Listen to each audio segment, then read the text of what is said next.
Hi, and welcome back to the National Museum of the Marine Corps. I'm John Bernstein, the museum's Arms and Armor Curator. Today we're going to be talking about a particular M1 Carbine in our collection here.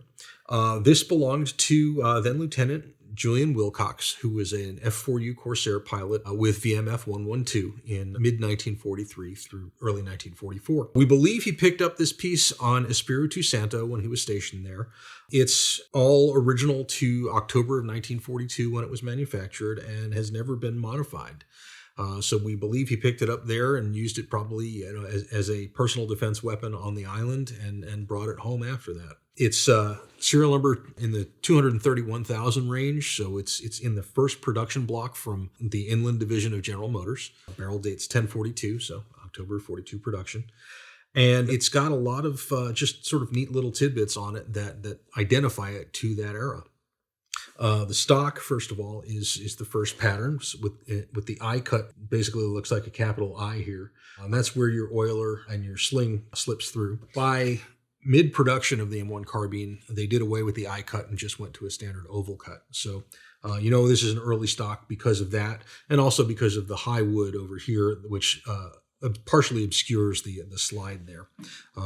By mid-production, they did away with that as well. A couple other neat features are the safety and the magazine release. It's the first pattern magazine release here. You can see it's serrated, and that was so you could actually feel it in the dark. And also we have the push-button safety here.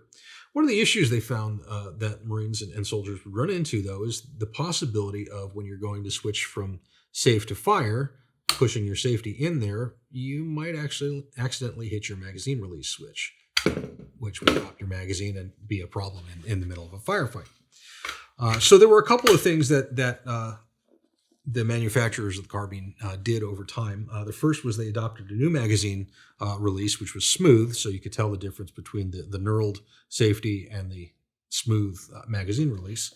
And then they came up with a couple of different versions of the safety, ultimately culminating in a rotating safety switch rather than just a push-button safety. Now, these didn't really start showing up until late 44, early 45, but they became the standard for the next decade or so as the M1 Carbine continued in service use. One of the other things that identifies it as an earlier production carbine is the rear sight here.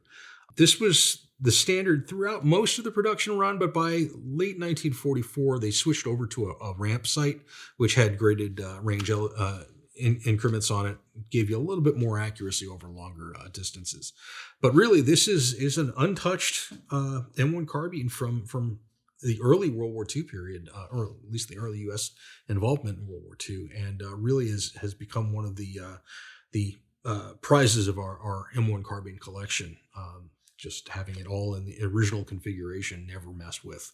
And of course, the solid provenance of being carried by a Marine fighter pilot in World War II. So thanks very much for watching, and don't forget to hit that subscribe button.